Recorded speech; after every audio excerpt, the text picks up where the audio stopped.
Hi, I'm Gary Young. And I'm Carys and this is Over the Top, Under the Radar. We caught up with independent MP and former leader of the Labour Party, Jeremy Corbyn. This conversation with Jeremy was recorded at the end of July, before the vote on the child benefit cap. Enjoy.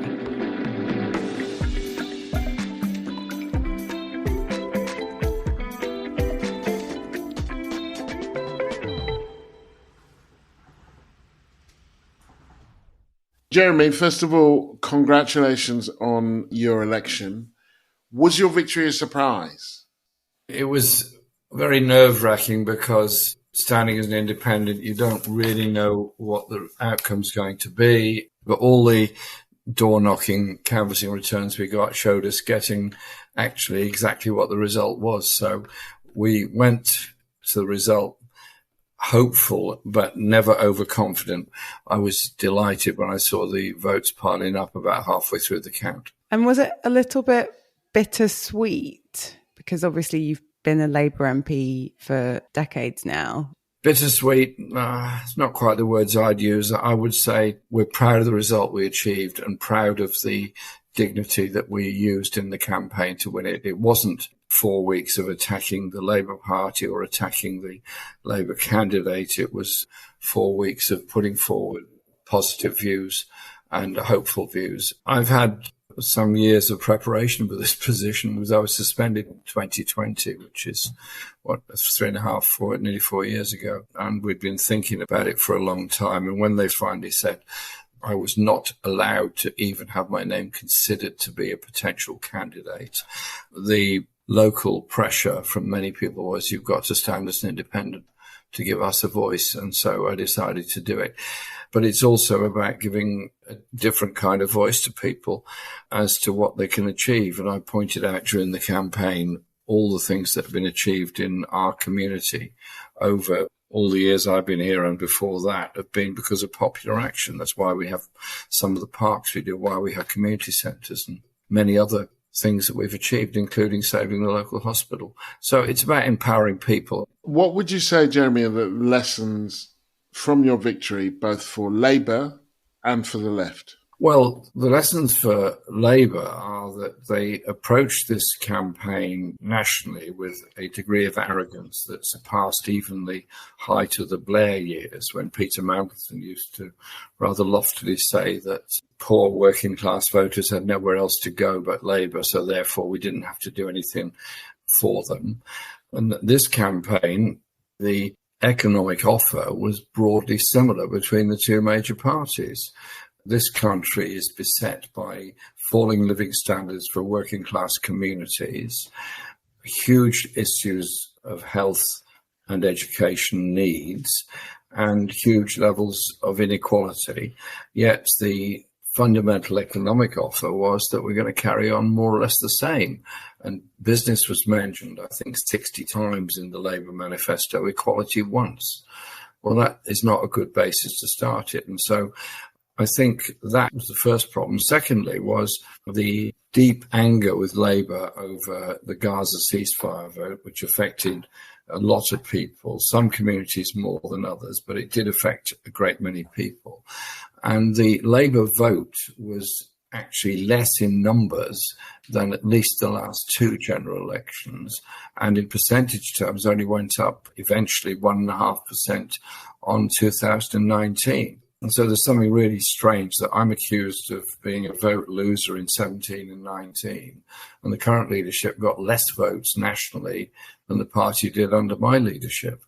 I think they need to reflect on this. They've got this huge parliamentary majority, but it's not built on huge popularity. It's much more built on deep unpopularity of the Conservative government and the loss of Tory votes to reform, which got, I think, nearly 4 million in the end. And so if you add up the Reform and Tory votes, you get to a pretty frightening prospect of a very large block of people that buy into the kind of nasty rhetoric that Farage was putting forward and some of the Tories were putting forward. But also, towards the end of the campaign, Labour descended into this as well, with the remarks made by Keir Starmer and later, even stronger, by John Ashworth attacking the Bengali community, but you could translate that into attacking any community. And that had a huge impact on people, certainly in my area. I'm glad you mentioned that. And I know we don't want to only talk about Labour, but I did have one other question, because obviously you were in the Parliamentary Labour Party when Blair and New Labour won in 97. And you've already touched on one thing, which is that there isn't the kind of groundswell of support for this Labour Party, despite the huge majority. What do you think it is about Keir Starmer's Labour Party that meant, you know, Blair and Brown and others were, I don't know exactly what their relationship was with the campaign group, but they were more comfortable with a diversity of left perspectives in Labour? And why do you think there was this hostility towards you and people on the left? I had plenty of disagreements with Blair and Brown, with Blair principally over Iraq and foreign policy and his later predilection towards ID cards and anti-terror legislation and so on. But I did recognise that both he and Brown did introduce the national minimum wage, which was a big step forward, did introduce Sure Start, did introduce the Human Rights Act and the Freedom of Information Act. All of them maybe could have been better, could have been stronger, but I didn't feel, certainly in 97, there was this complete rejection of the left in the Labour Party that there is at the present time. It later became authoritarian and unpleasant, particularly to some extent after Afghanistan in 2001, but to a huge extent after Iraq in 2003. Now, I think the closing down of internal party democracy and the sort of authoritarian view to dissent in the Labour Party with frequent suspensions and expulsions is something that really puts me off. I think there are issues about party management and democracy which makes me worried about an incoming government, because if you manage your own party in an authoritarian way, what are you going to do in government when, for example, issues of protest turn up over Gaza, over police behaviour and that sort of thing? It seems to me that tradition of right to protest, right to dissent is something that is deeply under threat by the entire political establishment. And that is very, very worrying. Do you still think that Labour is a force for progressive change? And if you were joining a political party now, let's say you were 23, 24, would you join a Labour Party? On the second question, no, I wouldn't, because I'd be put off by the authoritarianism within the party. I joined the Labour Party when I was a young man in the 1960s, even though I already disagreed with Wilson on his political support for the Americans in Vietnam. But I felt at home in the Labour Party. I felt I could express my view and I felt I could campaign within it. And I later was one of the founding members of the Campaign for Labour Party Democracy. So there was a place there and a purpose and so on. What's the future? Well, interesting question. The young people that I spoke to a great deal during this election campaign and were very supportive of our campaign were absolutely not attracted to Labour. They didn't feel that it met their needs. This is a generation that's living in overcrowded council accommodation or very expensive private rented, or even people in their 40s living with their parents.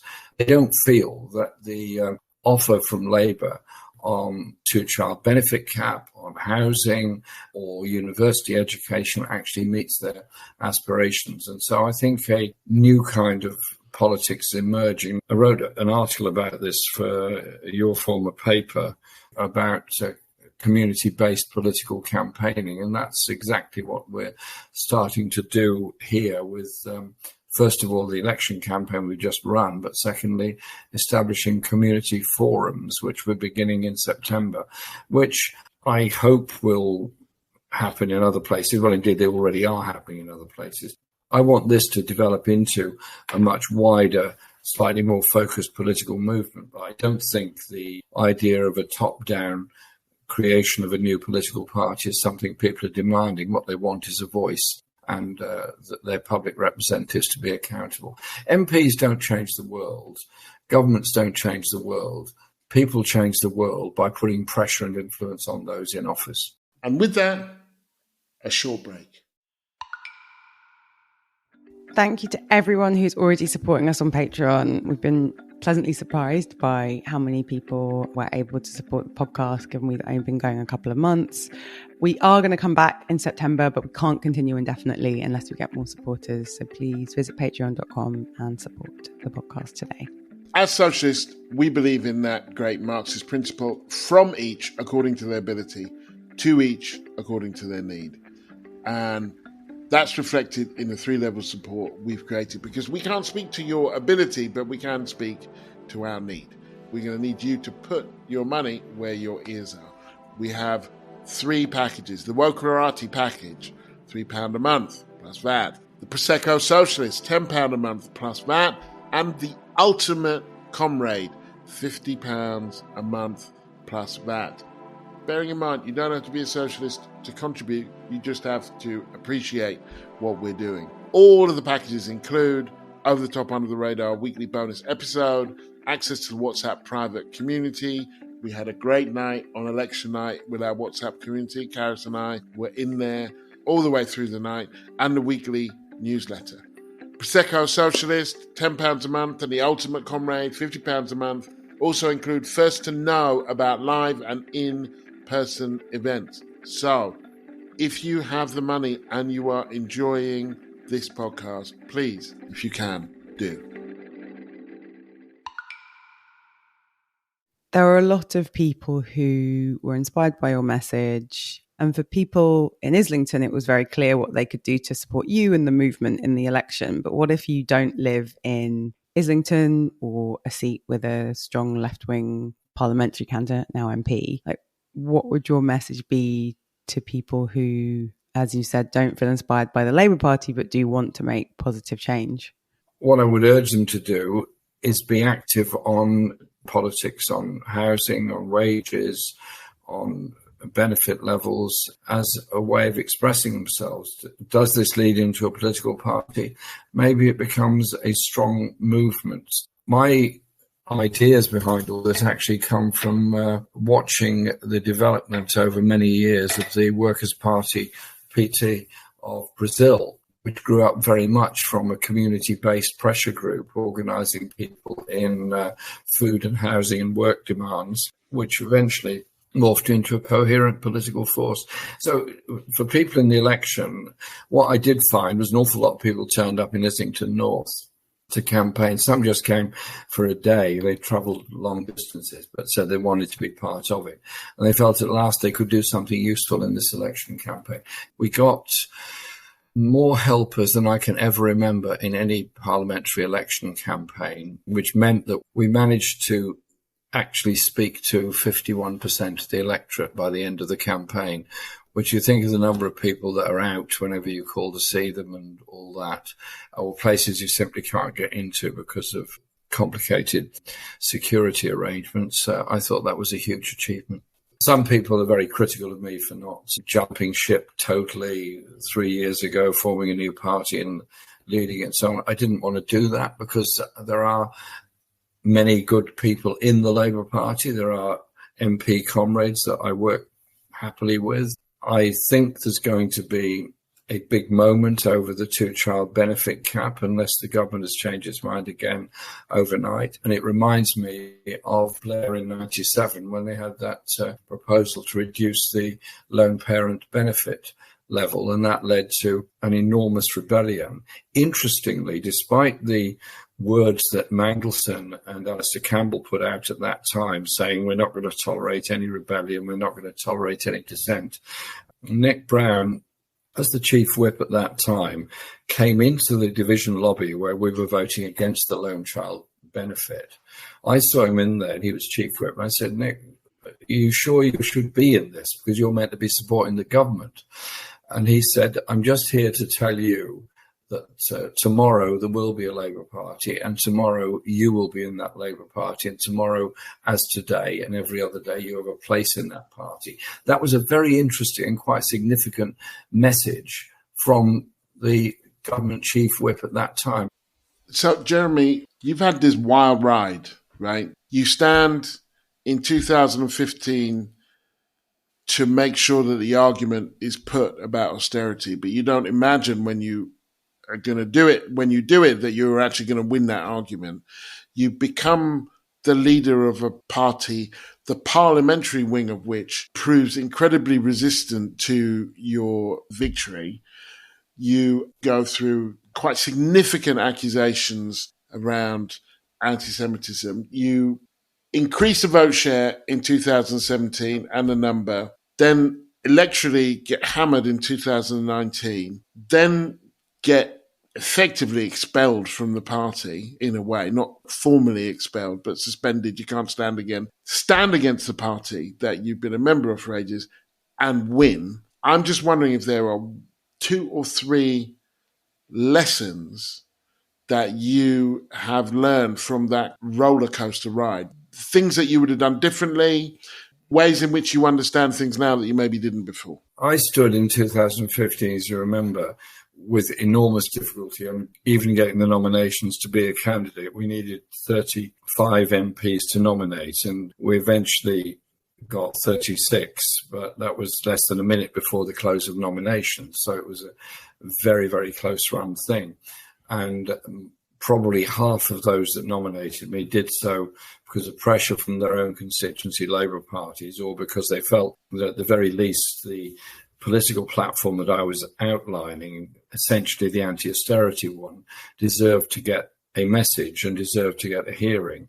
I don't think any of them really thought I was going to win. Nor did you, right? Exactly. I was about to say that. Neither did I.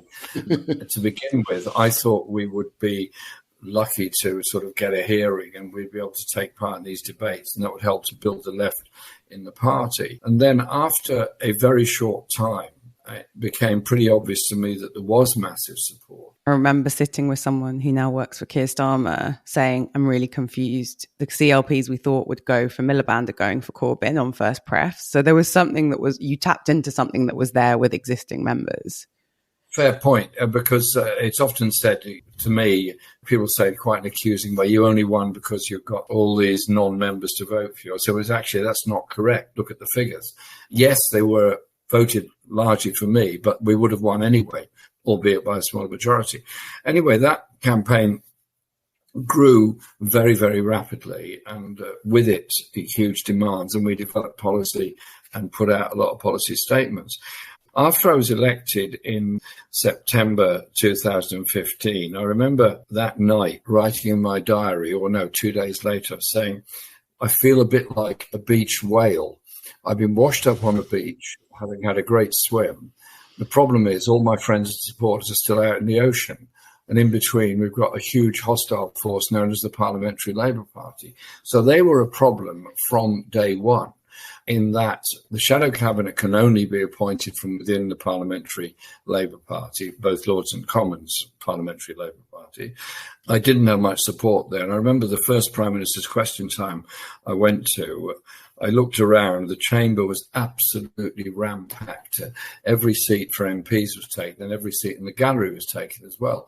I don't know about the political makeup of the people in the gallery, but I do know the political makeup of the people in the chamber. And I looked around and as I'm waiting for it to start, counted 18 people who supported me out of 650. So it felt a bit lonely. And then we had a whole lot of problems, including big attempt at early removal of me in December 15. Then we had the coup in the summer of 16. And then we had the second leadership contest, which we won by an even larger majority than the first one. And I remember saying to the Parliamentary Labour Party, get over it. The party members have voted and they've set the direction in which this party should go. Are you going to set yourselves at war with the party? Well, they did. They set themselves at war with the party. We then went into the 2017 election with Labour support at, from memory, 24%. Actually, the same as Sunak went into this election campaign on. I went into my office that day and we heard the election was announced. It was a bit of a surprise to everybody, whatever hindsight they tell you. And I said, okay, everybody in the office, whole team, every single person, whatever their job, had to come. I said, I want everybody in there. We have a very quick, very short meeting. And I said, it's like this. The election's been called. Everybody knows it's going to be hard and it's going to be difficult. We're not apologising. We're not retreating. We're not giving in. We're going out now to campaign like we've never campaigned before all over the country. We're doing this because we want to live in a different society in a better world. And that resonated. And we got very, very close to winning in 2017. Indeed, the vote we got was the highest this century for the Labour Party, but the electoral system, if you like, didn't help us very much in that respect.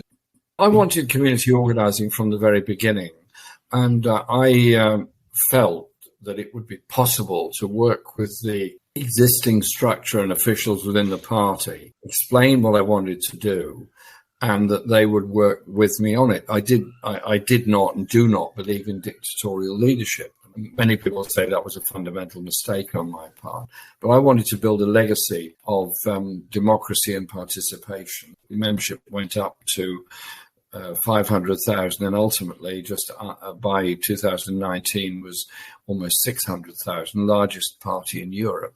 But there was a huge opposition to the concept of community organising, not because they particularly disliked the individuals that had been recruited to do the community organising. They didn't like the direction of travel in which I was setting the party as a PT equivalent, if you like, as a community organised base. And we wasted far too much time arguing with people in the party about that. And that, I regret that, because I think we, in many ways, too nice to people. Do you think you should have been more dictatorial than you were? Or more nasty? Maybe I should have been, but I wanted to bring people with me. Can I ask, especially, you had a huge amount of criticism leveled at you, some of it rooted in reality, some of it just horrible personal attacks, some of it not rooted in any form of reality at all, like having hats photoshopped on your head. How much of that gets in? Do you have to develop a thicker skin? Like, what was and especially thinking now about this fictitious or probably real young person on the left who wants to get involved in politics, like it didn't look like much fun. Do you just tune everything out? How do you learn what to listen to? Yeah, the criticism I've had was very public and very severe and very profound from 2015 onwards, but actually wasn't new. I got into a huge amount of hassle the day I was elected to Parliament in 1983 for saying that that Britain should speak to Sinn Féin. Do I worry about it? Not really. I lead what I believe to be a balanced life. Others might disagree, but I believe I do, in that I work primarily and always as the centre of my focus for the constituency that's been good enough to elect me. I do advice bureaus, I walk around, I make community groups, I communicate with them and all the things that MPs should do. But my whole process is to try and empower people. Do I worry about it? No, because if you start worrying about it, what people think of you, you never get out of bed in the morning, you never do anything. So you just get on and do what you believe to be right. I also do other things in life. I read a lot, I write a bit, I do other things, and we've recently produced books through the Peace and Justice Project. One is the poetry book, and the other one is The Monstrous Anger of Guns, which is an analysis of the arms trade, and promote debate about those. And, well, Gary, you were at one of the poetry book events we did, and it might seem a bit bizarre that Len McCluskey and I produce a poetry book, but actually it brings a lot of people to have a chat about their ideas, and it's unlocking inspiration and imagination. So I see myself as somebody that's trying to empower and mobilize and motivate others. Thanks for listening to Over the Top, Under the Radar. Remember to like and subscribe wherever you get your podcasts. We really rely on support from Patreon. So if you can support the show financially, please go to patreon.com, search for the podcast and make a regular donation. And you can message us on our socials at over_under_pod_ or email us at info@overunderpod.com.